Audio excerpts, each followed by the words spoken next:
महाराष्ट्र के संकट में अब नया ट्विस्ट यह है कि संजय राउत ये कह रहे हैं कि वोट मांगना है तो अपने बाप के नाम पर मांगो, यानी बाला साहब के नाम पर जो पार्टी बनाने की बात है। आइए आपको सुनाते हैं दीपक केसरकर अब बागी गुट के बोल रहे हैं, हिंदी में बोल रहे हैं, सुनिए। म्हणालात की तुम्ही विलीनीकरण नाही करणार, तर मग गटाचं तुमचं नाव काय असेल? म्हणजे शिवसेना बाळासाहेब? लोकांचं मागणी अशी होती आमच्या सदस्यांची की शिवसेना बाळासाहेब असं ठेवलं पाहिजे, पण यांचं म्हणणं आहे की तुम्ही बाळासाहेबांचं नाव वापरू शकत नाही वगैरे असं ते म्हणतात।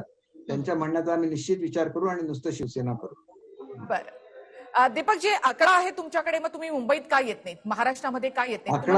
आकडा आहे, परंतु दबावाखाली जे निर्णय होतात ते बघितले तर महाराष्ट्रामध्ये सध्या येणं सेफ वाटत नाही।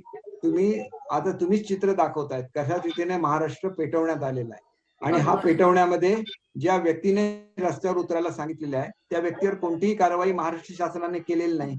असं जर दुसऱ्या कोणी सांगितलं असतं की रस्त्यावर उतरा आणि दंगली करा तर तुम्ही त्याला सोडलं असतं का? मी या खात्याचा मंत्री राहिलेलो आहे, ताबडतोब तुम्ही त्याच्यावर कारवाई केली असती की नाही? शेवटी लॉ अँड ऑर्डर फेल्युअर व्हायला देऊ नका आणि मग आपण म्हणायचं की लॉ अँड ऑर्डर फेल्युअर नाही झालेलं आणि मग केंद्राने हस्तक्षेप करू नये असं तुम्ही म्हणू नका। तुम्ही ते लॉ अँड ऑर्डरचे जे नॉर्म्स आहेत ते पाळा, कारण तुमचं ते घटनात्मक कर्तव्य आहे।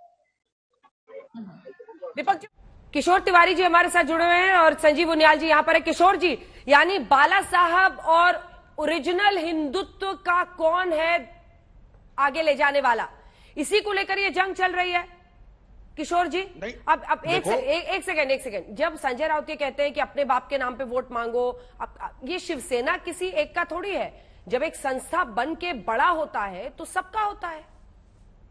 नहीं, एक देखो, बाला साहेब की शिवसेना है और अभी दिलीप केसरकर भी कह रहे थे कि शिवसेना हम है, तो अब वो जो शिवसेना है तो वो भी कहते कि हम भी शिवसेना है। तो अब टेक्निकली ये बात है कि जो पार्टी जिनके पास है उसकी पार्टी रहती है। इसमें सुप्रीम कोर्ट, हाई कोर्ट ने बता के नाम दिया पर पार्टी बनाएंगे। मान लीजिए शिवसेना बाला साहब कुछ भी वो प्रपोज करते हैं पार्टी का नाम, फिर देखो, मैं अभी बता रहा हूं कि ये विवादित बयान आते रहते हैं, फिर उस पे भी बयान होते रहते हैं, लेकिन अंजना जी, इस पूरे गेम का मास्टरमाइंड बीजेपी जब तक फील्ड में आता नहीं। देखो, दिलीप केसरकर एनसीपी के नेता थे और नारायण राणे के खिलाफ उन्होंने चुनाव लड़ा। नारायण राणे उनके बहुत बड़े विरोधक है, तो दिलीप केसरकर बीजेपी के पास जा नहीं सकते क्योंकि वो केंद्रीय मंत्री वहां नारायण राणे है। ऐसे ही ये जो 46 विधायक गए हैं, इनके आने से जब तक ये बीजेपी में मर्ज नहीं होते तब तक ये अस्तित्व में नहीं रहते। अभी टेक्निकली बहुत सारी चीजें आने की है। आपका भी भोलापन कमाल का है तिवारी जी, आपका भी भोलापन, आपकी मुस्कुराहट कमाल की है। मतलब वो प्रेस कॉन्फ्रेंस कर रहे हैं, उसके बाद वो बोल रहे हैं उनको पता नहीं है नारायण राणे वहां पर है और केंद्रीय मंत्री हैं, उनको पता नहीं है। नहीं, देखो, मैं अभी आपको बताता हूं।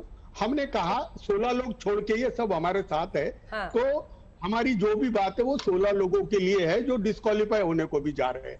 दिलीप केसरकर थोड़े से व्यथित तो जरूर है, लेकिन दिलीप केसरकर उद्धव ठाकरे जी को ही अपना नेता मानते हैं, ये बात याद रखो।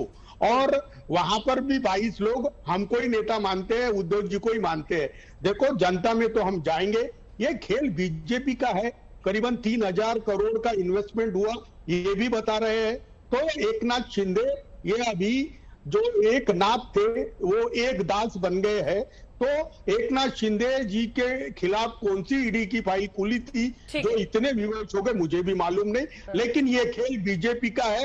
बीजेपी उतरेगी तो हम सड़क पर किस प्रकार उतरेंगे ये भी बताते हैं। महाराष्ट्र में बीजेपी सरकार गिराने का उतरेंगे का मतलब हम उनके दफ्तरों पर हमला करेंगे, यही मतलब है ना आपका? नहीं, वो तो सीआरपीएफ और वाई सिक्योरिटी किसको भी देते हैं, तो इन लोगों को जेड सिक्योरिटी देके क्यों नहीं लाते?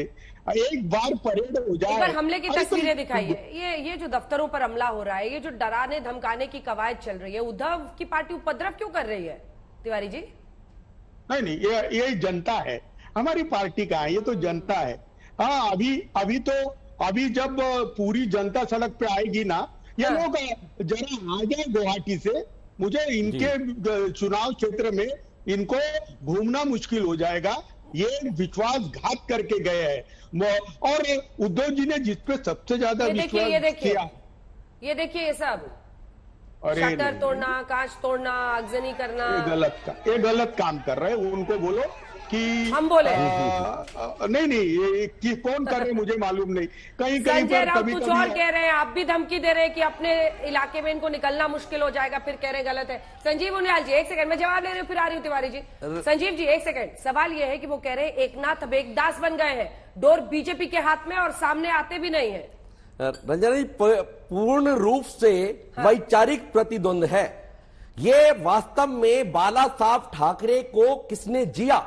जिस बाला साहब ठाकरे ने हिंदुत्व के उस वृक्ष को अपने खून से, अपने पानी से उर्वरक डाल के एक हरा पेड़ बना के तैयार किया, और उसका एपिसेंटर, सेंट्रीफ्यूगल, उसका तत्व क्या था? वास्तव में उसकी आत्मा हिंदुत्व था। परंतु उस हिंदुत्व को किसने दिया?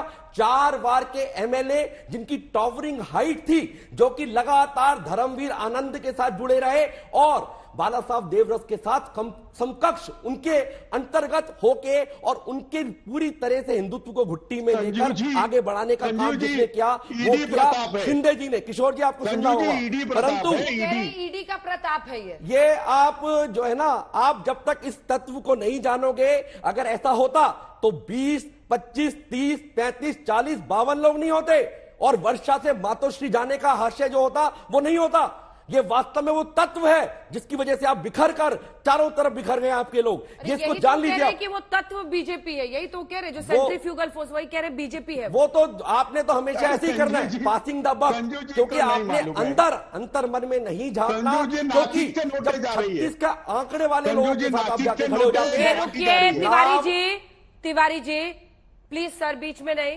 सांप और नेवले का सा व्यवहार रखने वाले जो बाला साहब के साथ, जब जिनकी टंकार हिंदुत्व की पाकिस्तान तक जाया करती थी, आज आपने उन लोगों के साथ समझौता किया, एनसीपी और कांग्रेस के साथ, तो लोगों को आपने सैबोटेज किया। वोटर सैबोटेज है, वो पीड़ित महसूस हो रहा है। और वो रुंधन, वो 4 बार का एमएलए जब नीचे वोट लेने जाएगा तो किसके अगेंस्ट जाएगा मांगने? एनसीपी और कांग्रेस के अगेंस्ट। क्या कहेगा जाके वहां?